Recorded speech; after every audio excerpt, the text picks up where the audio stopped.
Verset 22. Exode chapitre 25, du verset 10 au verset 22. Je lis la parole du Seigneur. Amen. Ils feront un coffre en bois d'acacia. Sa longueur sera de 25 cm, sa largeur et sa hauteur de 75 cm. Tu le couvriras d'or pur, à l'intérieur et à l'extérieur. Et tu lui feras une bordure d'or tout autour. Tu fondras pour lui 4 anneaux en or, et tu les mettras à ses 4 coins, deux d'un côté et deux de l'autre. Tu feras des barres en bois d'acacia que tu couvriras d'or. Tu passeras des barres dans les anneaux sur les côtés du coffre pour qu'elles servent à son transport.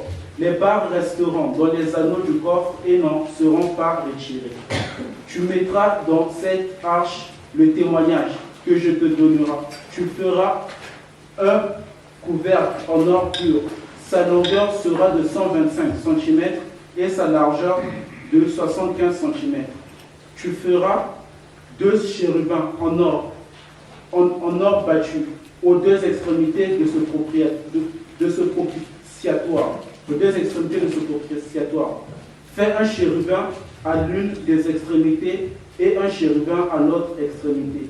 Vous le ferez sortir du propitiatoire et à ces deux extrémités. Les chérubins étendront leur aile par-dessus le propitiatoire. Ils le couvriront de leur aile et se feront face l'un à l'autre. Et ils auront le visage tourné vers ce couvercle. Amen. Amen. 21 à 22. Il mettra le propitiatoire sur le coffre et tu mettras dans cette arche le témoignage que je te donnerai. C'est là que je te rencontrerai, du haut du propitiatoire, entre les deux chérubins, placés sur l'arche du témoignage. Je te donnerai tous mes ordres pour les Israélites. Amen. Amen. Amen. Amen. Et ce matin, nous allons parler du propitiatoire. Je crois que vous l'avez compris. C'est une pièce un peu à part du coffre. Mais en fait, les deux forment un ensemble, mais sont aussi indépendants l'un de l'autre. Amen. Amen. Et le verset 1 dit quelque chose d'important, je ne faisais pas attention. Il est écrit, l'Éternel parla à Moïse et dit, parle aux enfants d'Israël qu'ils m'apportent une offrande. Vous la recevrez pour moi de tout homme qui la fera. De bon cœur. Alléluia. Amen. C'est important. Et ensuite, viennent les versets que nous avons lus. Et c'est parce que quoi? Dieu se révèle quand quelqu'un s'offre à lui de tout son cœur. Parfois, nous avons du mal à connaître Dieu. Enfin, parfois, nous disons que Dieu ne se montre qu'à d'autres ou à certains. Non. Tout ce qui élève Dieu, de bon cœur, Dieu se manifeste toujours dans leur vie. Et Dieu demande à Moïse demande aux enfants d'Israël d'apporter une offrande pour la construction du tabernacle. Et ici, particulièrement concernant les objets, les éléments du tabernacle. Et il commence par l'arche et les propitiatoires. Généralement, nous, quand on commence une maison, on veut bâtir une maison, on commence d'abord par les murs, mais Dieu commence par les éléments qui sont à l'intérieur. Il n'y a que Dieu qui peut faire des choses comme ça.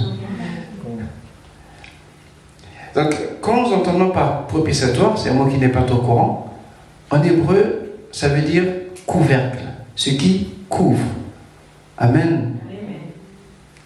Et cet élément est très important. Et je voulais vous le partager pour qu'on sache que dans la parole de Dieu, tout ce que Dieu nous a donné, c'est pour nous édifier mutuellement et pour que notre foi puisse grandir. Qu'on sache reconnaître Christ dans le moindre détail. Il a dit, je suis avec vous tous les jours. Il n'est pas seulement quand tu es à l'église, mais il est avec toi tous les jours. Et à préciser que c'est là, quand on vient de voir, la présence de Dieu se manifestait entre les chérubins. C'est-à-dire, la manière dont c'était fait, c'est un peu comme ce carré, c'est un triangle, enfin, non, c'est un rectangle, de 120 à 125 cm sur 70 ou 75 cm. Ça dépend des Bibles. Il y en a qui disent 70, il y en a qui disent 75, 120, 125. Bref, c'est pas trop important, mais au moins c'est un coffre qui est rectangulaire.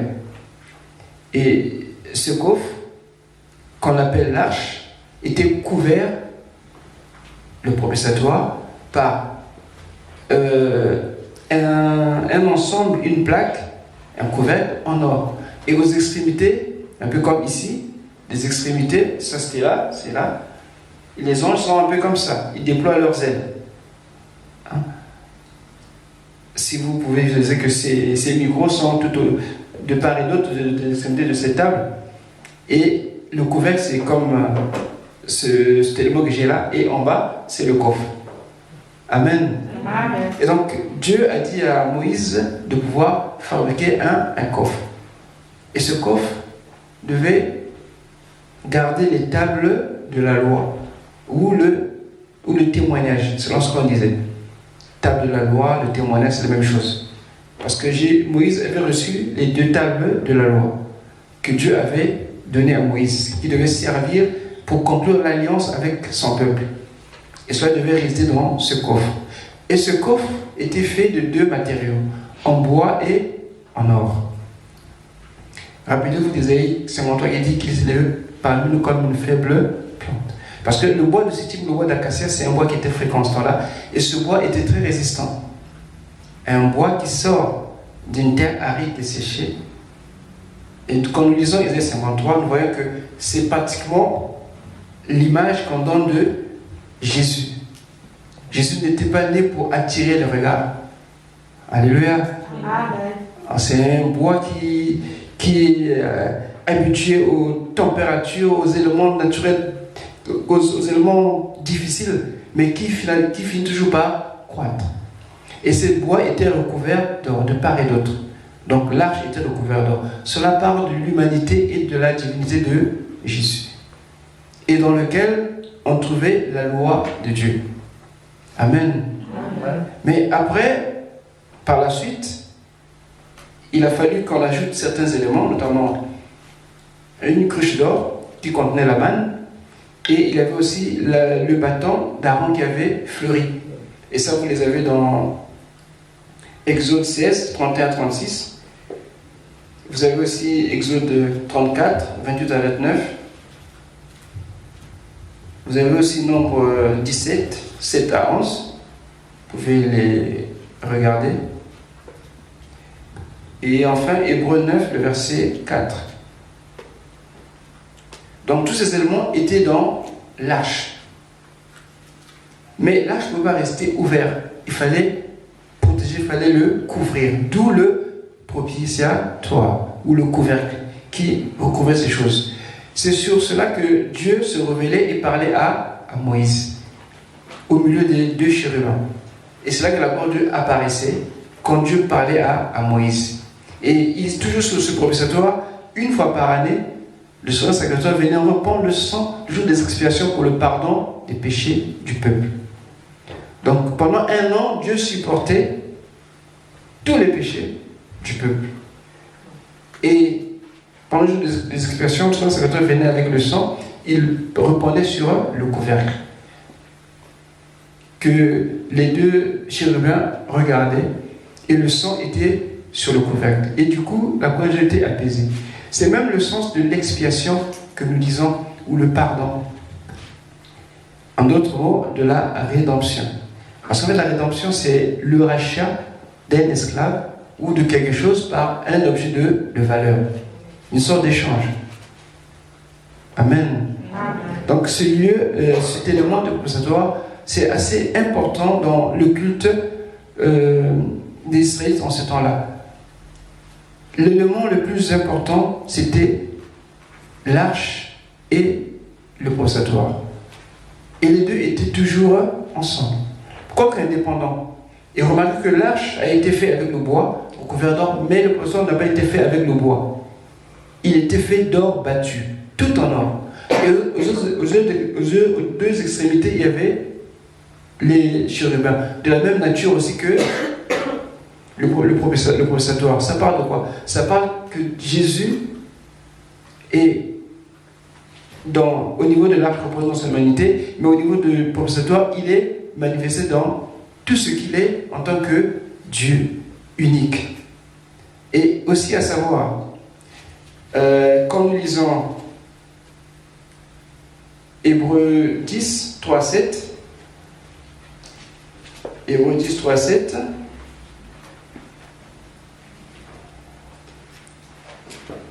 Hébreux 10, 3, 7 de notre Seigneur. Mais le souvenir des péchés est renouvelé chaque année par ce sacrifice. Car il est impossible que le sang des taureaux et des boucs ôte le péché. C'est pourquoi Christ, entrant dans le monde, dit: tu n'as voulu ni sacrifice ni offrande, même tu m'as formé un corps. Tu n'as agréé ni holocauste, ni sacrifice pour le péché. Alors j'ai dit: voici, je viens. Dans le rouleau du livre, il est question de moi pour faire, ô Dieu, ta volonté. Amen. Amen. En fait, pour comprendre cette parole, il faut repartir sur le propitiatoire. C'est là que le sang de l'offrande du péché était versé. Et chaque fois qu'on versait ce sang, Dieu était comme calmé, apaisé de sa colère. Mais cela, en fait, n'était pas suffisant. Parce que chaque année, il fallait le faire. Alléluia. Donc, cette dette était toujours là. Il a fallu que Jésus vienne. Et Jésus, en venant justement, devait avoir un corps, naître, pour pouvoir donner son sang en rançon. Et nous voyons que quand on parle de propitiatoire, on disait que c'est la nature divine même de Jésus. Parce qu'il était fait d'or battu, complètement d'or. Ça parle de l'origine et la nature de Jésus. Jésus est de nature et d'origine divine, sans exception. Il n'y avait que lui qui pouvait accomplir la volonté de Dieu pour le salut de l'humanité, donc tout ce que cela exigeait, sans exception.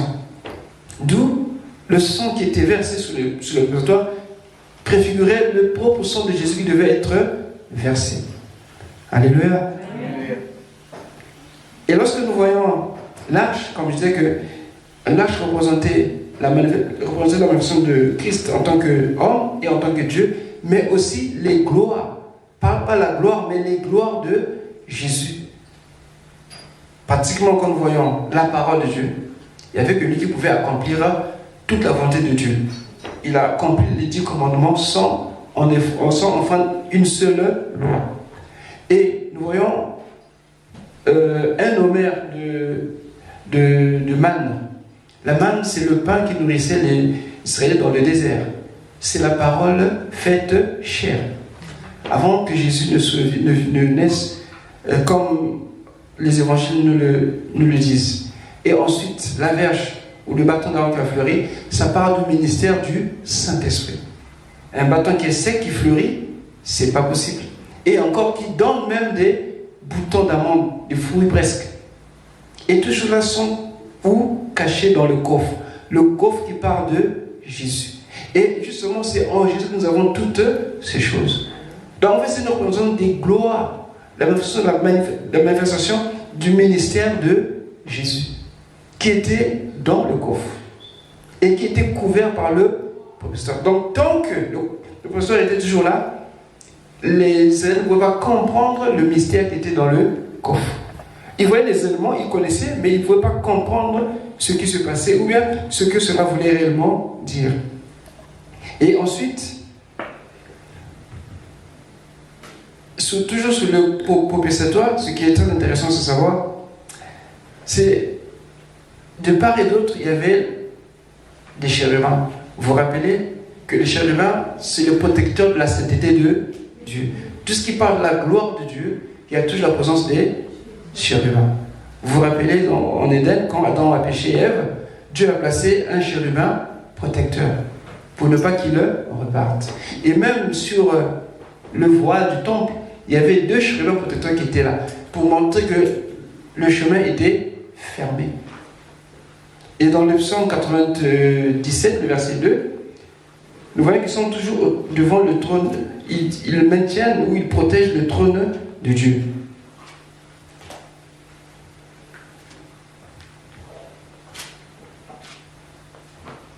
Mais on peut se poser la question, pourquoi ces chérubins ne réagissaient pas? Pourquoi est-ce qu'ils étaient... C'est vrai que c'était comme des statues, mais en fait, c'était un message pour dire que Dieu punit sévèrement le péché. Que dans sa présence, le péché n'est pas toléré. D'où la protection de sa présence, de son trône par les chérubins. Amen. Amen. Et tout le temps qu'Israël péchait, Dieu pouvait les juger et les frapper. Mais à cause du sang qui était versé sur le propitiatoire, les chérubins étaient comme désarmés. Amen. Ils étaient comme des gens comme des êtres qui étaient devenus impuissants parce que le prix que Dieu demandait pour le péché était payé par le sang des sacrifices. Mais ça, c'était que temporaire en réalité. En attendant que Jésus vienne, qui est le véritable propitiatoire. Non plus en métal fondu, mais de sa vraie nature en tant que Dieu, en tant que fils de Dieu. Et donc les chérubins ne pouvaient rien faire. Et ils se regardaient, mais leur regard était fixé sur le propitiatoire, voulant voir même ce qui était à l'intérieur. Mais quand on voit que le couvercle, pour les moments qui font la cuisine, ils savent que le couvercle pour une marmite, ça protège et de l'extérieur et de l'intérieur. On peut pas voir ce qui est à l'intérieur.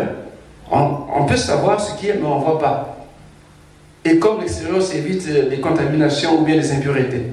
Donc, en fait, par Jésus, il nous couvre en même temps de la colère de Dieu et en même temps de la révélation qu'il avait prévu nous accorder dans les temps où les choses devaient s'accomplir. Je parle de sa naissance. Mais en ce temps-là, tout était dans des symboles renfermés et Israël pensait que par le sang qu'il donnait aux boucs, des boucs ou des taureaux, il se croyait juste. Mais en fait, non. C'était seulement juste comme quelque chose qu'on mettait à l'écart en attendant que Jésus vienne. Le vrai propitiatoire. Et en continuant, toujours par rapport aux séraphins, aux chérubins, ce qui est intéressant, c'est que les chérubins, dans leur fonction, en tant que gardiens du trône de Dieu, c'est leur devoir de frapper, de juger tout pécheur. Et jusqu'aujourd'hui, cela n'a pas changé. Amen. Amen. Non. Si nous sommes dans la joie, parce que Jésus a fait ce que personne ne pouvait faire pour chacun de nous. Amen. Le vrai propitiatoire ici, c'est Jésus. Amen. En même temps, il nous protège de la colère de Dieu. En même temps, il nous garde en lui pour nous porter auprès du Père. Ce qui est encore intéressant, c'est que par l'arche et le propitiatoire, on voit non seulement l'évangile, mais même ce qui vient après l'évangile, c'est-à-dire après la mort de Jésus, nous avons quoi? Le Saint-Esprit, qui est venu juste après.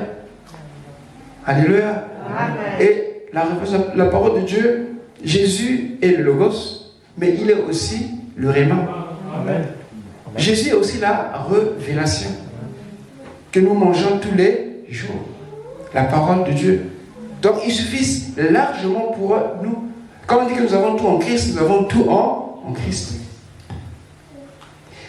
L'élément clé de l'arche, c'était vraiment le propitiatoire. Parce que Dieu se manifestait là pour parler à Moïse et à son peuple. Dieu nous parle par Jésus. Amen.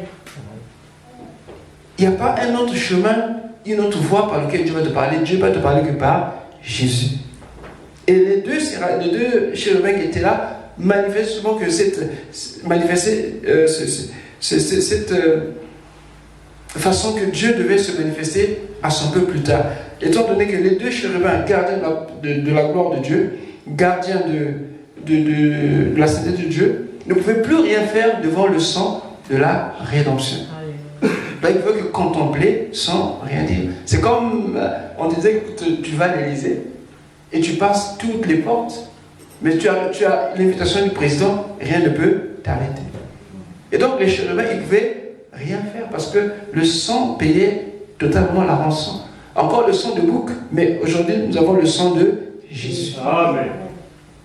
Et ce qui est encore plus intéressant, alléluia, Amen. c'est que cette justice de Dieu qui était exigée,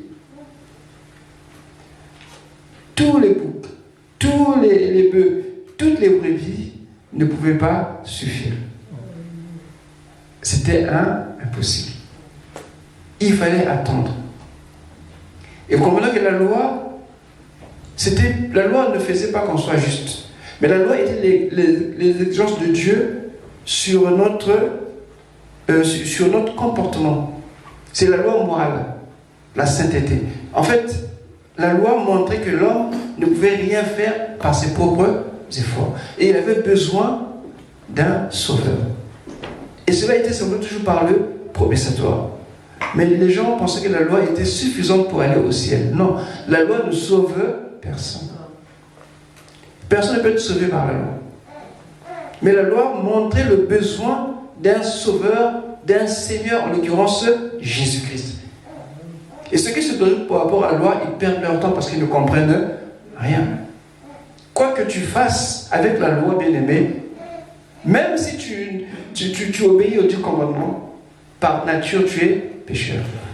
Amen. Amen. Et Jésus, lui, il vient en tant qu'être humain, parfaitement, en tant que Dieu, parfaitement. Les deux natures ensemble.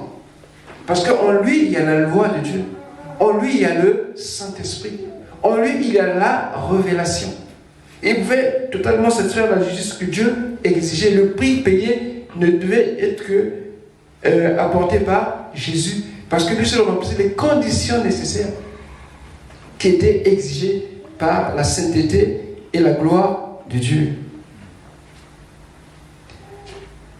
Il y a des choses que Dieu permet et d'autres qui ne permet pas. Tu peux réaliser la présence de Dieu, mais pas à son autorité. Alléluia. Amen. Pas à son autorité. La présence de Dieu, tu peux contester. Mais est-ce que Jésus a dit que tu changes de moi par Bézébul? Amen. Amen. Il y a des gens qui voient des miracles, mais qui ne croient pas. Ils sont libres. Mais la sainteté de Dieu, tu ne peux pas contester devant l'autorité de Dieu parce que c'est sa personne. Et le pécheur, tel qu'il est, il ne peut pas se présenter devant le trône de Dieu. Parce que les chérubins qui sont là font office de garde-corps de sa majesté, de sa gloire, de sa sainteté. Mais quand Jésus est arrivé, l'ordre a complètement changé. Nous avons vu que le sang, au préalable, le sang était versé sur les linteaux, mais Jésus dit que nous devons boire le sang. Changement radical. Et quand tu as le sang de Jésus en toi, Amen, Amen. ça veut dire que le passage est libre. Amen. Tu n'as plus besoin de confesser, de faire quoi que ce soit. Tu passes outre, tu as ton passeport, tu as ton visa, tu passes. Alléluia. Amen.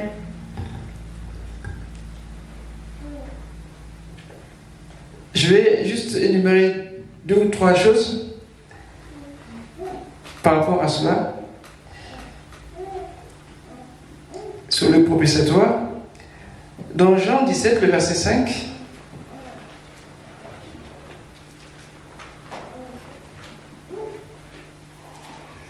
Jean 17, le verset 5, cela parle de la nature même de Jésus.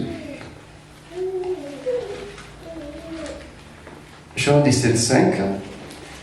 Le propitiatoire bien-aimé révèle l'origine de la nature divine de Jésus, qui devait être aux yeux de Dieu et des anges. Jean 17, Oui, verset 5. verset 5. Et maintenant, toi, Père, glorifie-moi auprès de toi-même, de la gloire que j'avais auprès de toi avant que le monde soit. Amen.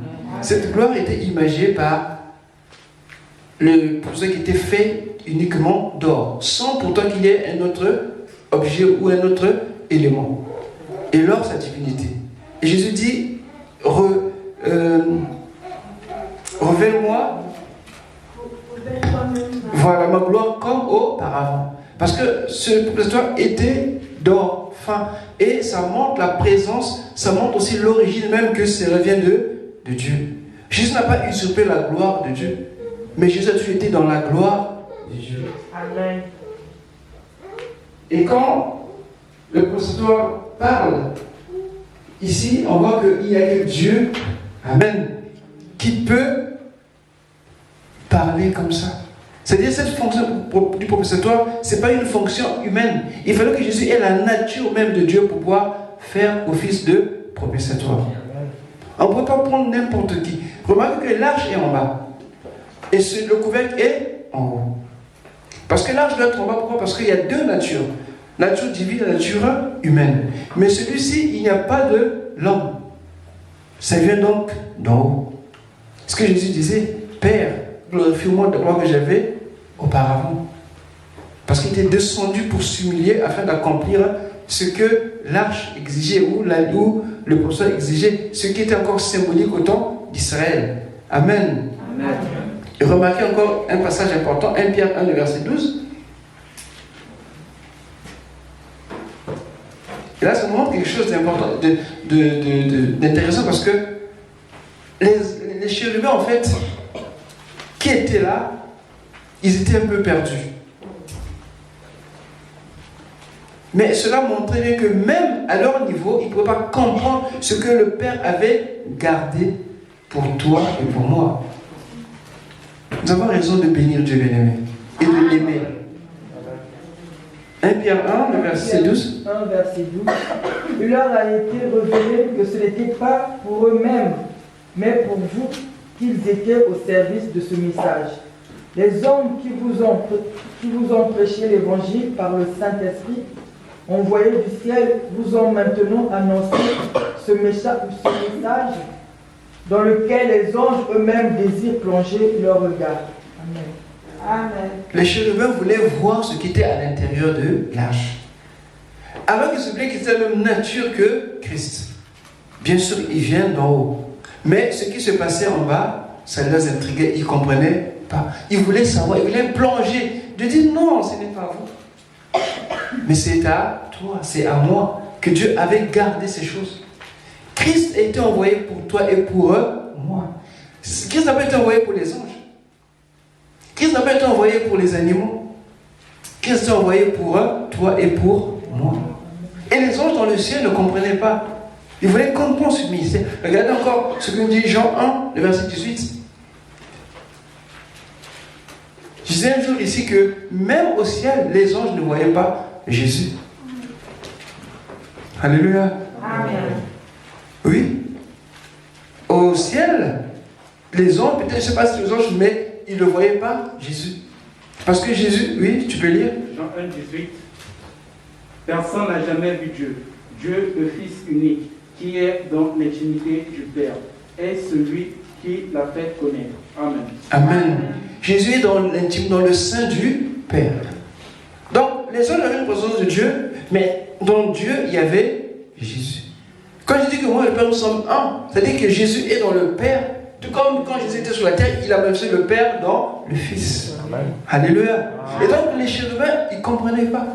Ils disent, mais pourquoi tu fais ça? Alléluia. Mais pourquoi il y a ceci, pourquoi il y a cela? Et le regard, en même temps, il couvrait le prophétoire par les ailes. Ça veut dire que le message de Jésus sur la terre était protégé, suivi par les chérubins. Alléluia. Regardez ce que nous dit. Nous avons un passage dans Jean 18, le verset 36. Là, je vais un peu. J'escamote un peu. Jean 18, le verset 36.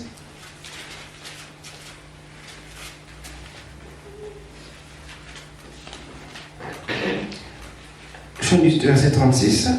Quelqu'un a trouvé? Jean 18, verset 36. Jésus leur répondit, mon royaume n'est pas de ce monde. Si mon royaume était de ce monde, mes serviteurs se seraient battus pour que je ne tombe pas aux mains des Juifs. Non, réellement, mon royaume n'est pas d'ici. Amen. Amen. Parce que Jésus savait qu'il avait toute une armée derrière lui. Amen. Et les chérubins étaient prêts à intervenir. Parce que sur le prophétoire, leur rôle était de protéger ce qui était dans le coffre. Étant la même nature que le processoire, donc même nature que Jésus pour Jean. Alléluia. Et je me disais, mais comment toi tu peux mourir? Comment toi qui es Dieu? Comment toi qui es saint? Mais il ne comprenait pas. Alléluia. Amen. Parce que si Jésus voulait arrêter l'armée romaine ou bien tout ce qui était là, il avait jusqu'à faire un claquement de doigts. Amen. Amen. Vous avez vu comment Jéricho s'était écroulé? Il n'y a eu aucun effort. Donc Jésus, son ministère, même dans le, je crois que c'est dans Matthieu, il dit que après qu'il avait été tenté, Jésus était servi par des anges. Parce qu'il veillait toujours sur sa personne. Et son ministère est toujours lié avec les anges. Mais ce qu'il comprenait, ce qu'il ne savait pas, c'est qu'il devait mourir à la croix comme un vulgaire homme. Et ça l'est dépassé. Alléluia. Amen. Et toujours, lorsque nous voyons sous le processoire les chérubins, ils sont protecteurs, ils sont c'est des anges puissants, ça c'est l'un des caractères qu'ils ont, et ils sont toujours prompts à agir quand il le faut. Et Jésus, quand il parlait de son ministère, quand il parlait de tout ce qui pouvait concerner sa vie, il ne faisait pas allusion, sauf qu'on dit à Nathanaël, je pense que dorénavant tu verras les anges monter et descendre sur le Fils de l'homme. Mais en réalité, il ne voulait pas faire état de son pouvoir, de toute sa puissance. C'est volontairement qu'il s'est abaissé. Alléluia. Amen. Et cela, bien aimé, a intrigué même le ciel. Parce que c'était connu que de Dieu et de lui. Est-ce que vous réalisez cela? Et lorsque nous voyons l'arche dans le symbolisme, en fait, nous voyons tous ces objets d'art, mais en fait, ce n'est pas que de l'art, mais c'est un message qui nous parle de l'évangile. Alléluia. C'est toute la vie de Christ qui était déjà bien avant annoncé et qui devait s'accomplir. Parce qu'il n'y a qu'en Jésus qu'on peut avoir la rédemption. Il est le propitiatoire et en même temps la victime expiatoire. Amen. Et ça, ce n'est pas un homme qui peut le faire, il n'y a que Dieu qui peut le faire. Et pour finir, le psaume 32, le verset 1, que je vais lire avec Romains 3, 21-25.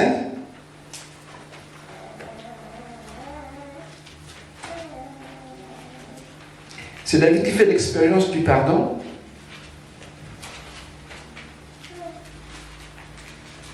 Mais son pardon n'était pas comme le nôtre, mais c'était juste pour une expression. Pour voir quelle joie ça fait d'être pardonné. Nous, ça ne nous coûte rien, mais Dieu, ça lui a coûté son Fils. Psaume 32, le verset 1. Psaume 32, verset 1. Heureux celui dont la transgression est enlevée et dont le péché est pardonné. Amen. Amen. C'est David qui le dit, parce qu'il vient d'expérimenter que Dieu pardonne sans même avoir fait une offrande spéciale. Simplement comme ça, par sa grâce. Amen. Et quand nous lisons Romains 3, là, c'est Paul qui donne les détails de cela. Ici, le terme pardonner, c'est le même mot que couvrir ou bien cacher, dans le sens de propitiatoire. Pareil. Mais on sait que le véritable rachat, c'est le sang de Jésus. Par le sang de Jésus. Romains 3, verset 21 à 25. 3, verset 21 à 25. J'ai la parole du Seigneur. Mais maintenant, la justice de Dieu, dont témoignent la loi et les prophètes, ont été manifestés indépendamment de la loi. C'est la justice de Dieu par la foi en Jésus-Christ pour tous ceux qui croient. Il n'y a pas de différence. Tous sont péchés et sont privés de la gloire de Dieu. Et ils sont gratuitement déclarés justes par sa grâce, par le moyen de la libération qui se trouve en Jésus-Christ.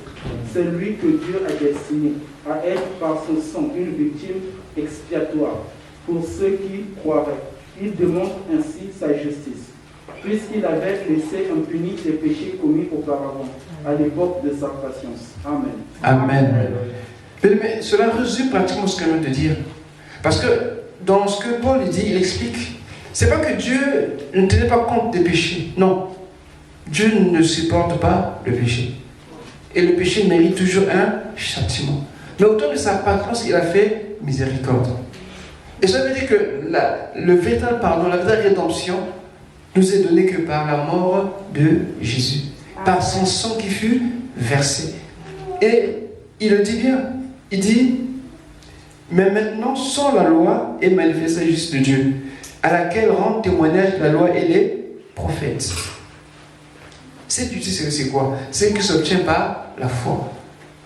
Abraham était déclaré juste avant la circoncision, qui était que le signe d'une alliance. Il était déclaré juste avant que Ismaël ne naisse, alors qu'il était un circoncis. Donc il y a des petits détails comme ça. Quand les Juifs se disent que nous sommes enfants d'Abraham, mais en fait ils ne comprennent pas. Même d'autres chrétiens aussi disent que je suis chrétien, mais en réalité ils ne comprennent pas le fondement même de leur foi. Sur qui, sur quoi te bases-tu? Par rapport à qui tu le dis? C'est pour ça que parfois on a des vies qui, parfois, ça va en dents de scie, parce qu'on ne sait pas réellement, on n'est pas vraiment réel dans notre foi. Mais Christ doit être au centre. Et il continue de dire, justice de Dieu par la foi en Jésus-Christ, pour tous ceux qui croient. Il n'y a point de distinction. Amen. Pour tous ceux qui croient en Jésus, Dieu les déclare justes. Amen. Ils peuvent danser devant les chérubins, il ne leur fera rien. Alléluia. Ils peuvent se lever, danser, ils vont se regarder comme ça. Alléluia. Amen. On va mettre sur cette VIP. Alléluia. Et c'est des choses que parfois, quand on est mal, on est dans des soucis, on tend à oublier. Non, bien, mais n'oublions jamais ce que Jésus a fait. Amen. N'oublions jamais ce que Dieu a fait. Amen. Et verset 23, nous le savons, tous ont péché et sont privés de la gloire de Dieu. Et ils sont gratuitement justifiés par sa grâce, par le moyen de la rédemption. Ici, la rédemption parle du propitiatoire. Ce que Jésus a fait. C'est le même mot pratiquement. Parce que la rédemption, c'est une sorte d'échange, un rachat. Amen. Amen. Quelque chose qu'on remplace par une vie pour une autre. C'est ce que là, juste Dieu réclame. Quand quelqu'un pêche, l'offense est faite à Dieu et cette offense est réparée par une vie. D'où les sacrifices. Ne voyez pas le sang. Amen. Mais voyez la vie donnée en échange de ta vie qui est protégée. Amen. Amen. Parce que sinon, c'est nous ou toi qui devais te mettre à la place de la victime. Mais il y a eu échange. Jésus a donné sa vie pour que nous ayons la vie. C'est ça la rédemption. Et ça se passait sur le propitiatoire. Et pour nous, ça s'est passé à la croix. Amen. Amen. C'est lui que Dieu a destiné à être par son sang pour ceux qui croiraient victimes propitiatoires afin de montrer sa justice parce qu'il avait laissé impuni les péchés commis auparavant au temps de sa patience. Donc tout le temps qu'il y avait le tabernacle, c'était la patience de Dieu qui était encore là. Et il le faisait, il s'enorgueillissait, il croyait être juste. Non, bien aimé. Nous sommes dans la nouvelle alliance, une alliance excellente. Alléluia. Parfois nous ne réalisons pas ça. Avant, il n'y avait pas des gens qui étaient sauvés. Nous sommes les premiers à être. Alléluia. Amen. C'est pas si vous réalisez cela. Amen. Nous sommes les premiers à être sauvés. Si la Bible dit que les premiers seront les derniers, ça vous rappelle quoi? Que c'est pas Moïse, que c'est pas Élie, que c'est pas tout ce que nous connaissons là. C'est toi et moi. Amen. Parce que nous avons la nature de Dieu. Nous sommes appelés enfants de Dieu. Les autres, ce n'est pas enfants de Dieu. Dieu disait, mes serviteurs. Israël, mon serviteur. Mais nous sommes enfants de Dieu. Fils de Dieu. Et Jésus dit, quand on dit Père, Père, oh, ça change tout. Un juif ne peut pas dire à Dieu Père, c'est pas possible. dans Matthieu, quand on met éternel, en réalité, il mettait soit un vide, soit il mettait celui qui est béni. Parlons de Dieu, parce qu'on n'a pas Dieu chez les Juifs. Amen. Amen. Mais Jésus dit, dites Père. Oh, changement total. Alléluia. Donc, mais c'est pas possible. Ils n'arrêtent pas la Sainte Seine, il dit, c'est mon sang, buvez. Mais non. Au départ, quand il avait dit ça, les gens disaient, mais lui, il a un problème, c'est un sorcier. Quand on voit sa chaîne boire son sang. Non. Nous, on n'est pas des anthropophages, nous, ça ne peut pas se faire comme ça. Mais ils ne comprenaient pas le sens spirituel que Jésus donnait à chacune de ses paroles. Et aujourd'hui, bien aimés, nous avons la grâce de pouvoir lire ces choses, de les comprendre et de bénir Dieu. Je te dis une chose. Peut-être que tu auras mal à la tête demain, mais ce n'est pas la fin. Peut-être que tu auras des mots de vente, ok. Mais sache une chose, que ce que Jésus a fait pour toi, ça dépasse de loin ton entendement. Et tu as raison de te réjouir, bien aimé. Amen. Soit dans la joie, Amen. soit dans la joie. Et quand on dit bénissons Seigneur, bénissons-le avec notre cœur. Amen. Voilà, que Dieu vous bénisse. Amen, amen, amen. Nous allons rendre grâce.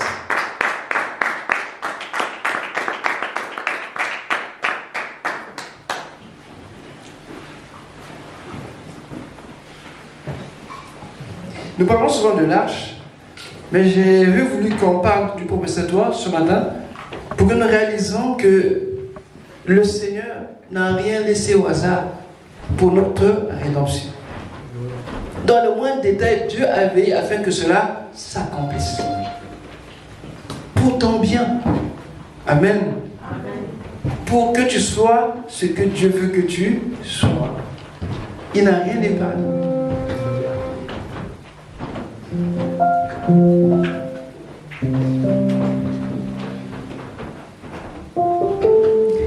Je vais prier, bien-aimé. Et ma prière aussi, c'est que Dieu te donne une révélation quand tu médites la parole de Dieu.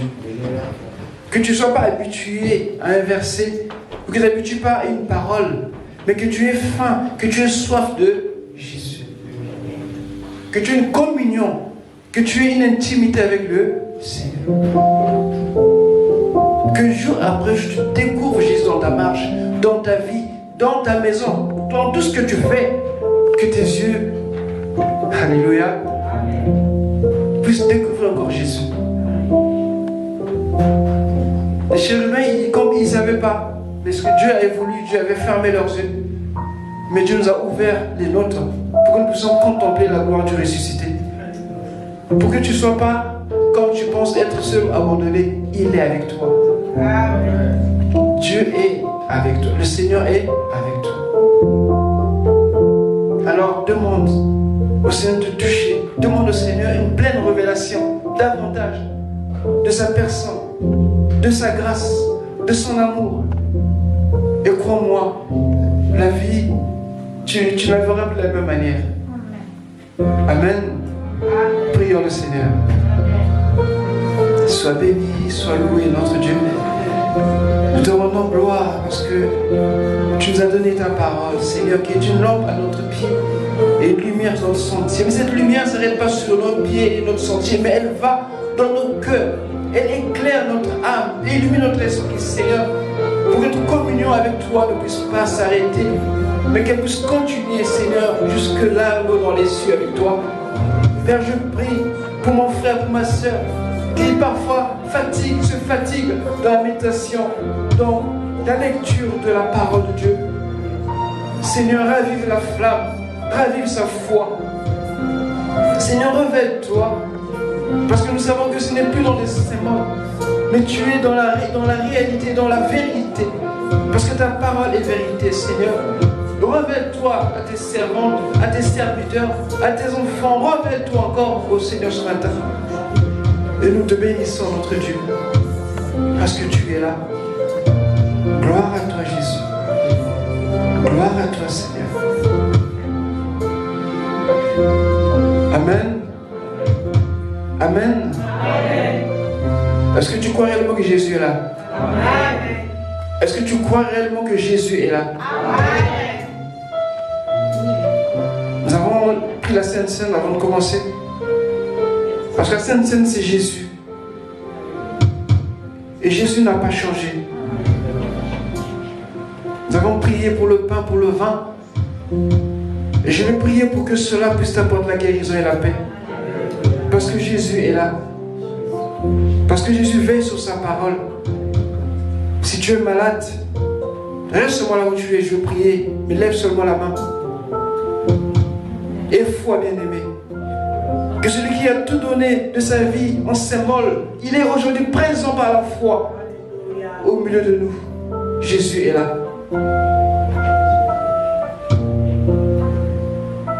Que tes yeux regardent au trône, non plus par terre comme les chérubins, mais que tes yeux regardent vers le trône de grâce, où Jésus a fait expiation de tous tes péchés, toute ta maladie, toute ta condamnation.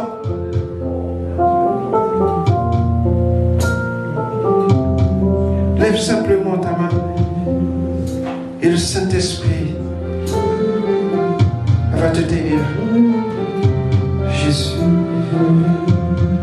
Jésus.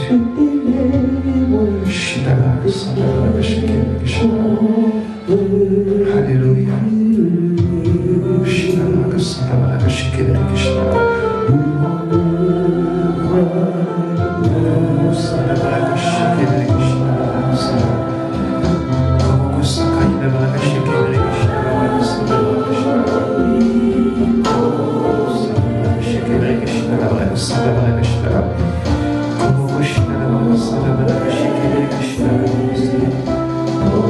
Bien-aimé, regarde à Jésus. Regarde à Jésus, non pas à la maladie. Regarde celui qui t'a parlé ce matin. À celui qui a tout donné pour toi. Et tu as touché son corps. Et tu as bu son sang. Quand tu ne te guériras pas, il va te guérir. Oui. Regarde à Jésus. Regarde à Jésus. Regarde à Jésus, bien-aimé. Il n'est pas trop tard. Ce n'est pas encore la fin. Ce n'est pas encore fini. Jésus est vivant. Jésus est vivant.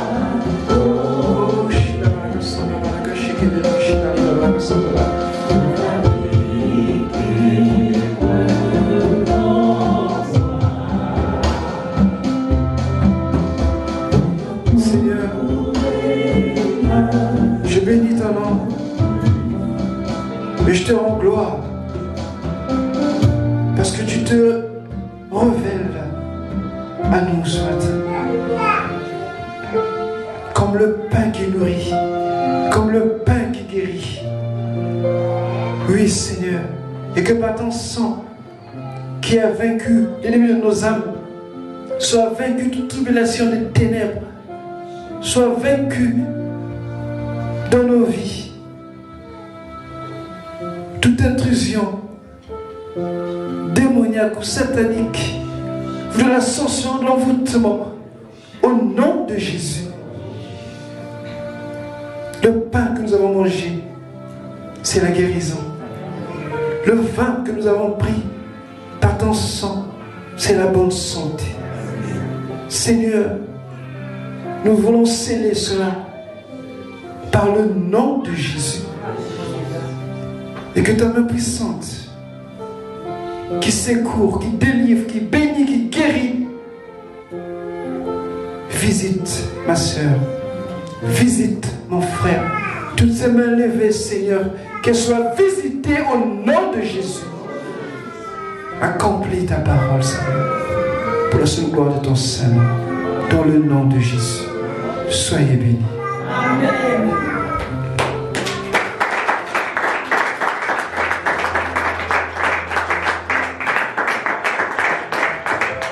Amen, amen. Acclamons la parole de Dieu. Alléluia, alléluia.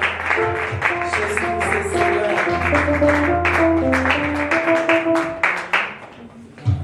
Nous allons prier pour la parole que nous venons d'écouter. Et en même temps, nous allons